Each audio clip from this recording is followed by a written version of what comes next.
requires it, it's regulated, or it's necessary for the future. But also, what about distinctive positioning in the market of actually saying that we're going to outcompete for the customer of the future because they'd rather sail with us? Yeah.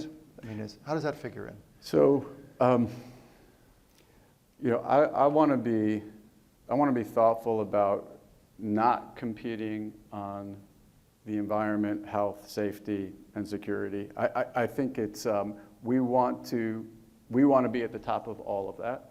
We want to be at the top of our sustainability efforts, but I think it's a fine line between being able to be the good citizen, being able to use that to our advantage, because we know consumer tastes are going to dictate that we do over time.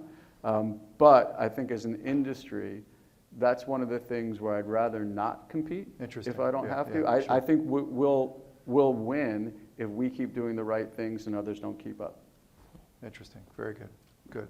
So just as a quick follow-up on the sustainability angle, how does it impact your employees to know that they are part of a unit that is committed to this level? I mean, we keep hearing about the next generation of employees wanting to be part of purpose-driven organizations. Yeah.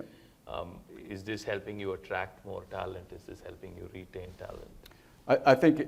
I don't think we will have employees in 5 to 10 years if we don't. I don't. So I think this is not just, there's 3 reasons to do it. 1 is because you want the guests to keep coming. 2 is because we got to have folks who want to work with us. And 3 is because I have 3 kids and I want them to enjoy this planet for their lives and their kids' lives. And so I think that those are the 3 principles that are going to drive us forward. That's great.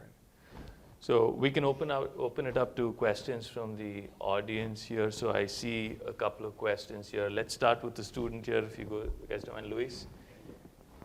Thanks for the conversation. It's amazing to hear about all the endeavors in sustainability. As a young person, I'm super interested. But I'm more interested in this trend of what the cruise industry is going to look in 20 years, right? When we become the parents as millennials and Gen Z, how is the ship of the future going to look for us? I don't know if you can develop a little bit on that, or is it? Yeah. No, well, I don't think it's a secret because I'd be making it up because it doesn't exist. No matter what anybody tells you, it doesn't exist yet. But I do think that when we think about what the ship of the future is going to be in 20 years, we're not planning on a world where we'll have found the answer. What we are planning on is a world where there'll be multiple things that we can utilize that will allow us to be net carbon, neutral. And that will be a combination of, number 1, which is probably still the most important, at least right now, keep figuring out how to reduce consumption, right? That's always got to be the starting point.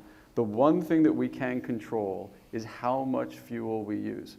So if we can be smarter about the itinerary setting, if we can be smarter about how we manage our HVAC systems, introducing technology to reduce consumption, that is going to be principle number 1 that all of the ships continue to get built around. On top of that, the way I probably want to say this, it'll be modular, right? We can already plug in to shore power on, how many ships, Elaine, do you remember?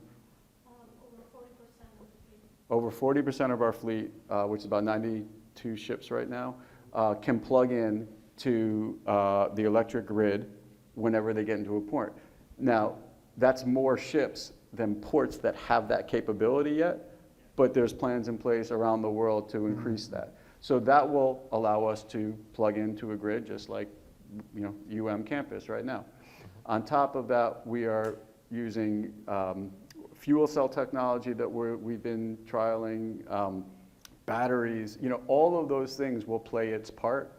Methanol is probably going to be, at least in the medium term, something that we're going to try to see what the impact can be. So it'll be lots of things that we will then have to make sure we're building a ship that can accommodate different technology over time. And that is how we're thinking about the building process.